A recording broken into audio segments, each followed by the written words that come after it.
Assalamualaikum warahmatullahi wabarakatuh. Alhamdulillahi ala ihsanih wa syukru lahu ala taufiqihi wa amtinanih. Wa asyhadu an la ilaha illallah wahdahu la syarika lahu ta'ziman li sya'nih. Wa asyhadu anna Muhammadan abduhu wa rasuluhu ad-da'i ila ridwanih. Salawatu rabbi wa salamuhu alaihi wa ala alihi wa sahbihi wa man sara ala nahjihi wa istanna bi sunnatihi wa iqtafa athrahu ila yaumil amma ba'd. Ahibati fillah azanillahu iyyakum. Insyaallah pada hari ini kita akan sedikit belajar tentang adab-adab terhadap Al-Quran. Dalam sebuah riwayat yang disampaikan oleh Uthman bin Affan, bahwasanya Rasulullah SAW pernah bersabda, khairukum man ta'allama al-Qur'ana wa 'allamah. Sebaik-baik kalian adalah yang mempelajari Al-Quran dan mengamalkannya. Dalam hadis ini dijelaskan bahwasanya al-khairiyah, yaitu keterbaikan atau hal yang paling baik, ini bisa didapatkan salah satunya yaitu dengan mempelajari Al-Quran dan mengajarkannya. Artinya apa? Artinya Al-Quran mendatangkan keterbaikan. Jadi apa saja yang bersentuhan dengan Al-Quran, maka dia akan meraih keterbaikan. Dan ini bisa kita lihat dari berbagai contoh-contoh yang akan kita sebutkan. Di antaranya adalah bulan Ramadan. Yang bulan Ramadan ini menjadi bulan Sayyidus Syuhur, bulan yang paling mulia dari bulan-bulan yang lain. Kenapa? Karena Allah turunkan Al-Quran di bulan tersebut. Syahrul Ramadan alladzi unzila fihil Quran, bulan Ramadan yang diturunkan di dalamnya Al-Quran. Contoh yang kedua misalnya, bahwasanya Al-Quran turun pertama kali di kota Mekah, dan kota Mekah ini merupakan kota yang paling dicintai oleh Allah Azza wa Jal. Ya, Rasulullah SAW bersabda, ahabbul ardi ilallahi Makkah, bahwasanya tanah bumi, kota atau negeri yang paling dicintai oleh Allah adalah kota Makkah. Contoh yang lain misalnya, Al-Quran turun pada malam yang termulia. Ya, kata Allah, inna anzalnahu fi lailatul qadar, sungguhnya kami menurunkan Al-Quran pada malam Lailatul Qadar. Dan Lailatul Qadri ini merupakan malam yang paling mulia dibandingkan malam-malam yang lain. Bahkan dikatakan Lailatul Qadri khairum min alfi syahr. Malam ini, yaitu malam Lailatul Qadar, ini lebih baik dari 1000 bulan. Contoh yang lain misalnya adalah masalah imamah, masalah keimaman dalam salat. Ya, ini diberikan hanya kepada orang-orang yang paling mahir dalam bacaan Al-Qur'annya. Kata Rasulullah SAW, ya ummukum aqra'ukum li kitabillah. Yang menjadi imam untuk kalian adalah orang yang paling mahir terhadap bacaan Al-Quran. Demikian pula tatkala Rasulullah SAW menguburkan jenazah para sahabatnya yang meninggal dalam perang Uhud, maka beliau pun menanyakan kepada para sahabat, karena tatkala itu satu liang lahat diisi oleh 2 atau 3 orang. Kata Rasulullah SAW, ayyuhum aktsar akhdhan lil Quran, siapakah di antara mereka yang paling banyak hafalan Al-Qur'annya? Maka tatkala para sahabat menunjuk fulan, maka Rasul pun kemudian mendahulukan orang yang paling banyak hafalannya sebagai pemuliaan terhadap Al-Qur'an. Karena itulah Rasulullah SAW bersabda, innallaha yarfa'u bihadzal Qur'an aqwaman, sesungguhnya Allah itu mengangkat, memuliakan suatu kaum dengan Al-Qur'an. Jadi mereka yang perhatian terhadap Al-Quran, Allah muliakan. Dan sebaliknya, wa yad'u bihi akharin, Allah hinakan, Allah rendahkan kaum yang tidak perhatian terhadap Al-Quran. Dan di antara contoh-contoh yang lain terkait masalah khairiyah, keterbaikan tatkala bersinggungan dengan Al-Quran atau bersentuhan dengan Al-Quran, maka dia menjadi hal yang paling baik. Kita tahu bahwasanya Rasulullah SAW merupakan asyraful anbiya wal mursalin, sebaik-baik para nabi dan utusan. Kenapa? Karena Allah turunkan Al-Quran pada beliau, maka beliau pun menjadi apa? Menjadi asyraful anbiya wal mursalin. Lalu kalau ditanya siapa umat Nabi SAW yang terbaik misalnya, maka jawabannya adalah khairukum man ta'allama al-Quran wa 'allamah, yaitu sebaik-baik umat Rasul sallallahu alaihi wasallam adalah mereka yang mempelajari Al-Quran dan mengajarkannya. Karena itulah sungguh ini merupakan hadis yang mulia. Kenapa? Karena kalau kita melihat kondisi saat ini, banyak manusia yang menjadikan barometer keterbaikan adalah harta. Siapa yang paling banyak hartanya, dia yang paling baik.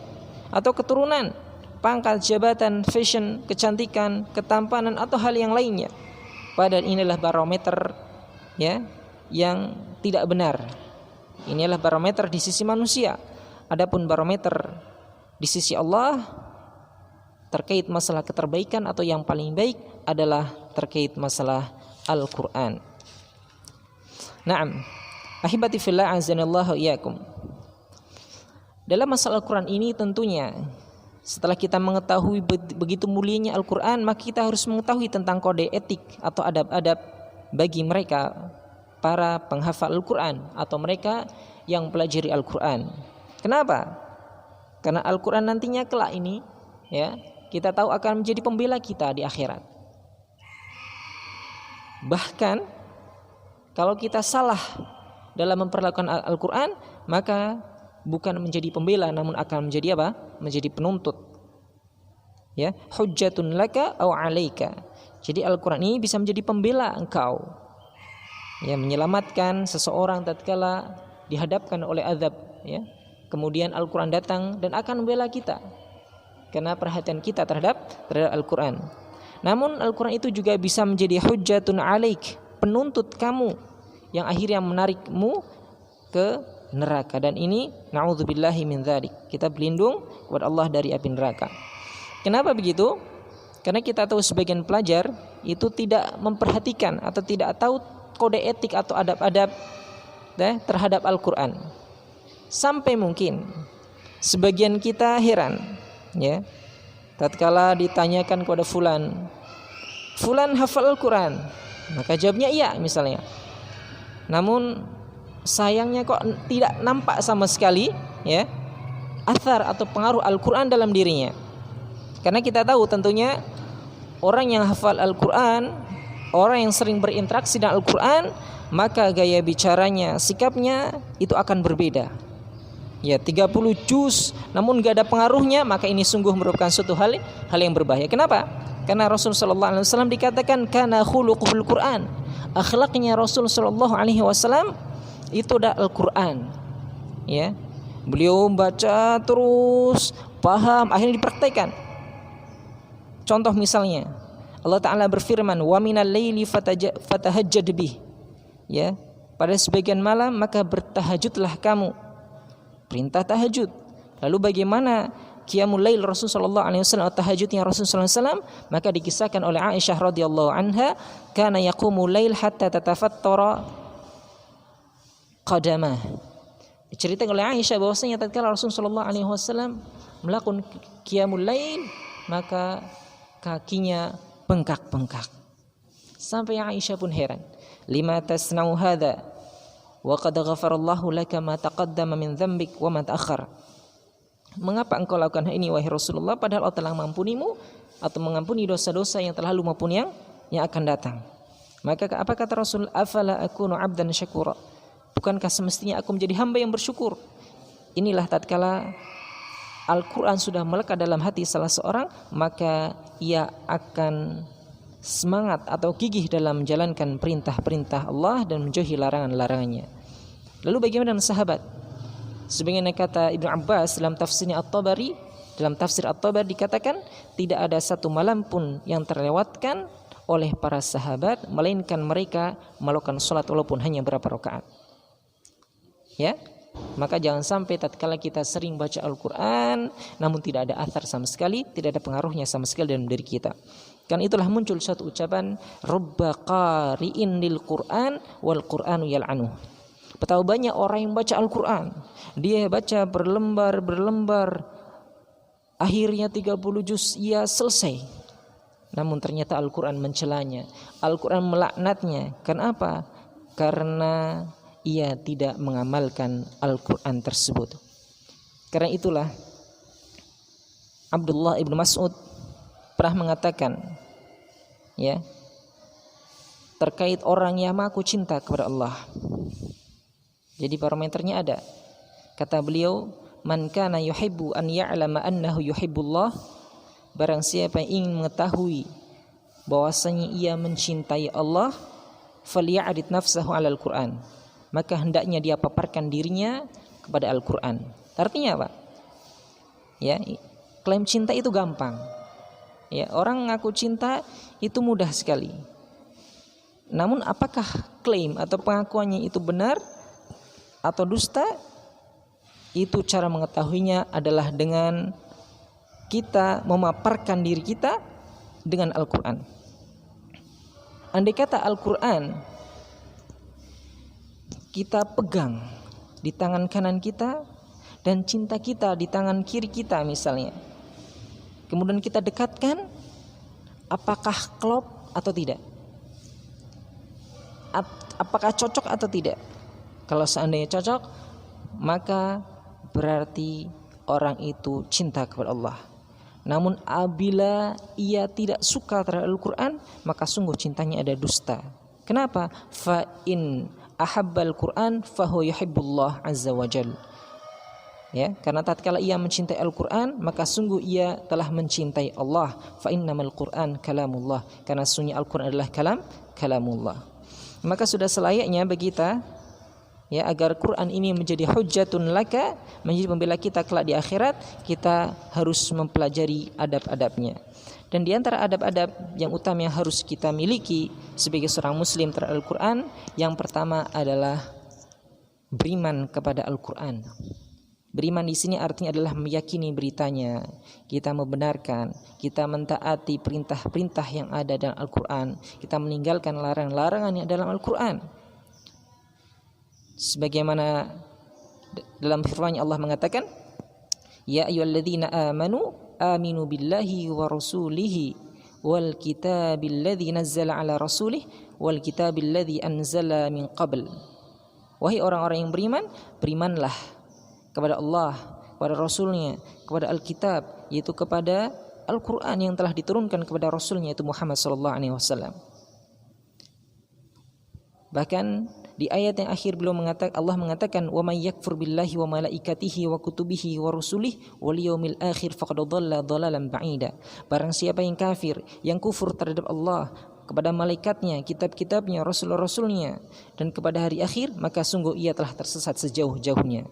Maka sungguh hal yang pertama kali, ya, adab yang harus ada dalam diri kita adalah kita beriman kepada Al-Quran. Yang kedua adalah tilawah atau qiraatul Quran. Apabila kita membaca bagaimana salaf memuliakan Al-Quran, maka sungguh kita mendapati hal yang sangat-sangat agung. Sebenarnya dikatakan oleh Imam An-Nawawi dan kitabnya, kana salaf radhiyallahu anhum lahum 'adatun mukhtalifatun fi qadri ma yakhtimuna fi. Bahwasanya salaf dulu itu memiliki kebiasaan-kebiasaan yang berbeda-beda di dalam menyelesaikan Al-Qur'an. Ini semangat mereka dalam mengkhatamkan Al-Qur'an. Ya, di antara mereka ada yang menyelesaikan fi kulli syahraini khatmah wahidah.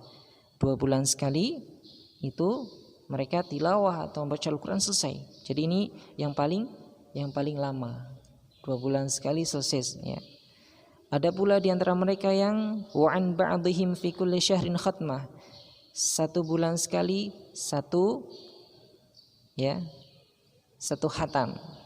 Wa an ba'dihim fi kulli 10 layalin khatmah, ada pula yang 10 hari satu khatam. Wan ba'dihim fi kulli 8 layalin, dan di antara mereka pula ada yang menyelesaikan Al-Quran selama 8 hari. Wa anil aktsarin fi kulli 7 layalin, dan kebanyakan dari mereka atau banyak di antara mereka juga menyelesaikan Al-Quran selama 7 hari. Wan ba'dihim fi kulli 6, ada pula yang 6 hari. Wa an ba'dihim fi kulli 5, ada pula yang 5 hari.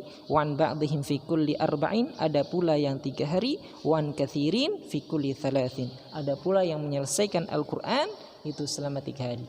Ini menunjukkan bahwasanya dulu para salaf sangat perhatian terhadap Al-Quran, yaitu diantaranya adalah dengan cara apa? Dengan cara membacanya. Adapun adab yang ketiga adalah mempelajari dan mentadabburinya. Sebagian Allah katakan dalam surat Sad, kitabun anzalnahu ilaika mubarakun liyadabbaru ayatihi wa litadhakkaru ulul albab. Jadi Al-Quran ini adalah kitab yang kami turunkan kepadamu yang penuh dengan berkah supaya kamu bisa mentadaburinya, merenungi, memperhatikan ayat-ayatnya, dan supaya orang-orang yang berfikir itu bisa mendapatkan apa? Mendapatkan pelajaran. Ada sebuah kisah. Jadi dulu ada seorang non-muslim mendapatkan hadiah Al-Quran. Ya, karena penasaran dia pun membaca Al-Quran tersebut. Dia lihat tidak ada pengarangnya, kemudian dia baca dari awal, ternyata ayat yang muncul pertama kali adalah Alif Lam Mim dzalikal kitabul la raiba fihi hudal lil muttaqin. Alif Lam Mim, itulah atau inilah Al-Quran yang tidak ada keraguan sama sekali di dalamnya, yang merupakan petunjuk bagi orang yang bertakwa. Ayat ini menyatakan bahwasanya kitab yang ia pegang tidak ada keraguan sama sekali. Wah, ini sombong nih katanya. Akhirnya orang tersebut pun tertantang untuk mempelajari Al-Quran. Benarkah dalam kitab ini tidak ada keraguan sama sekali, tidak ada kesalahan sama sekali? Akhirnya dipelajari dan akhirnya masuk Islam. Nah, kemudian yang keempat, ahibati fillah azanillah iyakum, tentang adab-adab di dalam bermuamalah dengan Al-Quran, yaitu menjadikan Al-Quran sebagai pedoman hidup. Allah Ta'ala berfirman, ittabi'u ma unzila ilaikum min rabbikum wa la tattabi'u min dunillahi qalilan ma tadhakkarun. Ikutilah Al-Quran, jadikanlah ia sebagai pedoman hidup, karena sungguh ia telah diturunkan kepada kalian dari Rabb kalian. Ya, wala tattabi'u, dan janganlah kalian mengikuti orang-orang ya atau memimpin aulia dari selain Allah, maka sedikit sekali kamu mengambil pelajaran.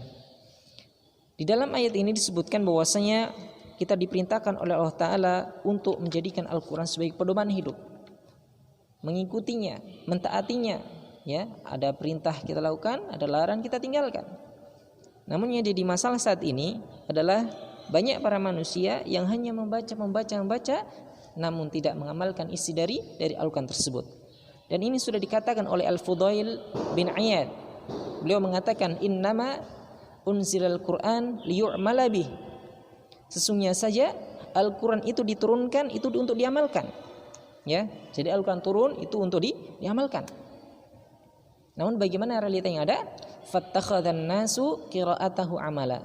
Namun banyak dari manusia saat ini menjadikan bacaannya itu sebagai amalan. Ya, artinya mereka menjadikan bacaan mereka dari awal sampai akhir itu sebagai amalan. Padahal hakikat dari amal itu adalah tatkala ada perintah maka dikerjakan, ada larangan ditinggalkan. Bukan menjadikan bacaan itu sendiri sebagai amalan. Karena tujuan Al-Quran semata-mata bukan hanya untuk itu. Namun baca Al-Quran adalah sebagai sarana untuk dapat mengamalkan apa yang dibacanya. Karena itulah Ibnu Taimiyah rahimahullahu ta'ala mengatakan, wa nadimtu ala tadayya'i akthar awqati fi ghairi ma'anil Quran. Wa nadimtu, saya menyesal telah menghabiskan begitu banyak waktuku pada hal-hal selain memahami makna-makna, kandungan atau tafsir-tafsir dari Al-Quran. Ini penyesalan dari siapa? Dari Syekhul Islam Ibnu Taimiyah. Maka bagaimana dengan kita saat ini yang lebih banyak ya condong kepada membaca ya berita-berita yang tentunya itu malah membuat kita jauh dari Allah Ta'ala. Padahal siapa yang mengaku cinta kepada Allah, maka ia harus mencintai Al-Quran. Ini diantara adab-adab yang harus kita miliki tatkala kita bermuamalah dengan Al-Quran.